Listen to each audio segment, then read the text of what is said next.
Hello everyone, a very pleasant day to you. Federal government reveals main beneficiaries of Tinubu's new tax reforms.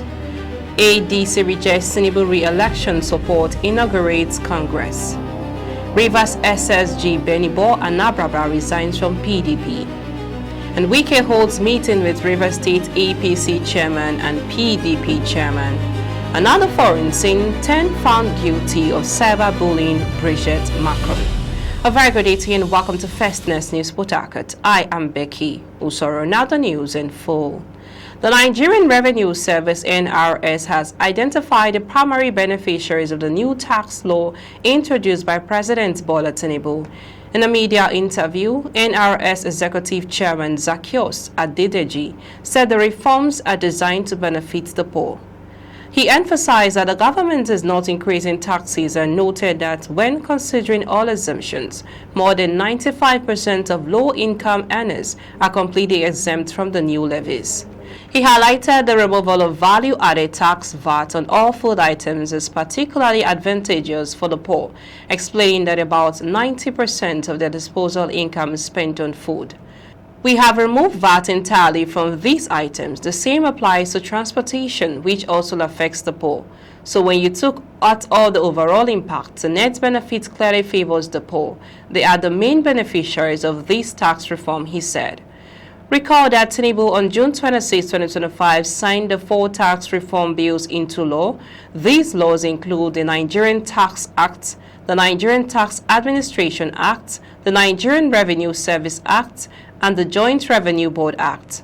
Though many Nigerians have rejected it and allegations of forgery surrounding the new tax laws passed by the National Assembly have sparked widespread resistance, President Tinubu has insisted that a new tax must take effect. Away from that story, the African Democratic Congress ADC has rejected support for President Bola Tinubu's re-election while inaugurating 8 zonal and state congress and appeal committees in Abuja. The inauguration held on Sunday was led by factional national chairman of the party, Honorable Nafiu Bala. Speaking at the event, Bala said the establishment of the committees was aimed at strengthening the party's internal structure and ensuring adherence to democratic principles. According to him, the committees are mandated to oversee the planning and conduct of congresses at zonal, state, local government, and ward levels. He said they would also enforce constitutional compliance, implement Congress guidelines, and ensure that voting procedures, ballot handling, and result declaration comply with Electoral Act. Bala urged party members to remain united and committed to building what he described as a credible opposition platform. He also thanked the party's National Working Committee for its role in setting up committees.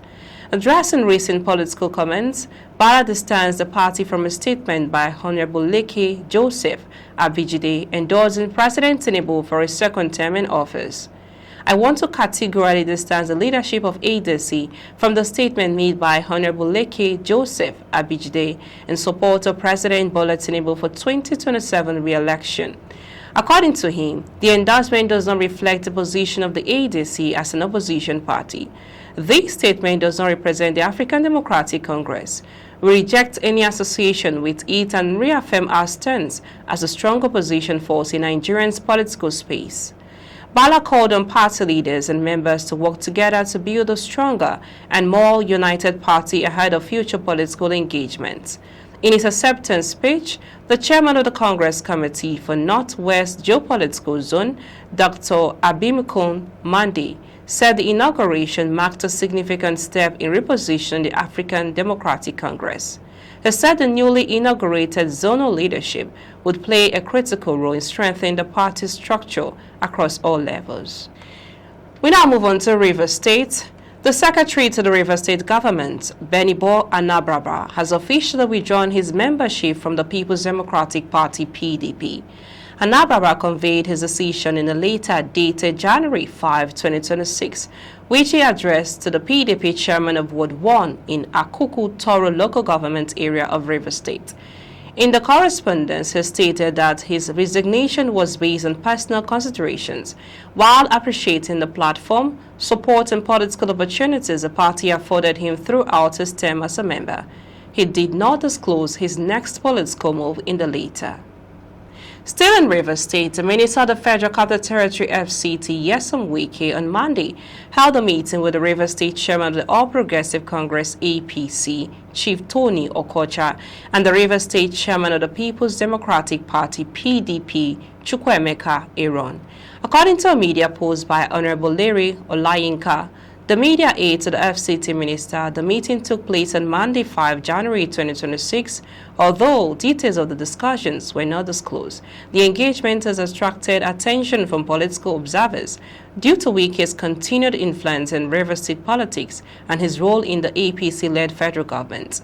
The meeting brought together key political stakeholders from Rivers State across party lines, reflecting ongoing consultations and political interactions involving the former Rivers State governor. You are listening to News on Fastness News Port Harcourt. Let's go for a short break. When we return to bring to you more details on foreign and sports. Please stay with us.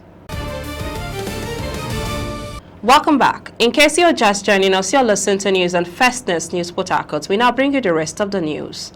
We now move on to the foreign scene. 10 people have been found guilty of cyberbullying Brigitte Macron, the wife of French President Emmanuel Macron, by a Paris court.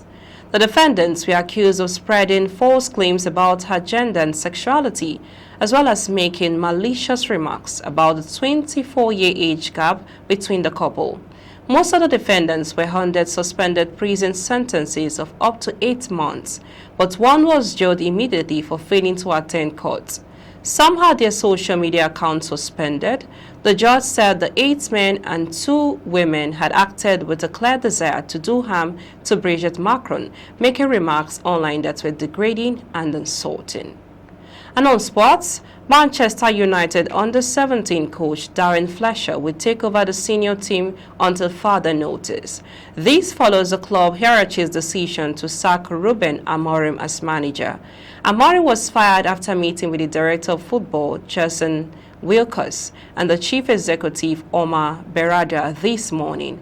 Wilkes and Berrada informed the 40-year-old that he was being relieved of his duties. Amorim then said his goodbye to the players and left United's Carrington training ground.